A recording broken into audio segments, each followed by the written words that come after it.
So maybe the beginning of this, the best place to start applying this technology is within those style of games where they're not that demanding on other fronts, and so you can be more demanding on the AI front, and maybe just this will percolate up towards a AAA, AA, or AAA game the moment that the hardware will be available, and that could be like a few years from now. Right? That also sort of mirrors a little bit more the design side, in that you probably want to try weird, innovative mechanics on a more indie level where you want the mechanic to shine, and then you keep building towards a more AAA with time. But at the beginning, you want to try it simpler games. No, I completely agree with that. And I think that also in terms of the kind of developers who will be more open to the possibility of applying this stack are definitely the ones that are more on the indie side and the more risk-taking side, I would say.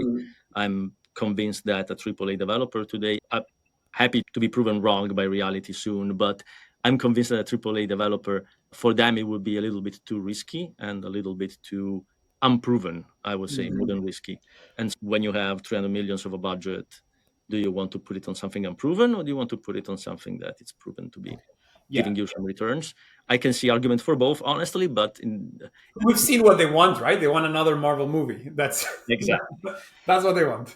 Yeah, it's definitely true that for lots of games, there actually is some headroom on those GPUs. The most clear way to think of it is you can play pretty good games on pretty old GPUs, right? And so everything since then is arguably headroom on those. And there's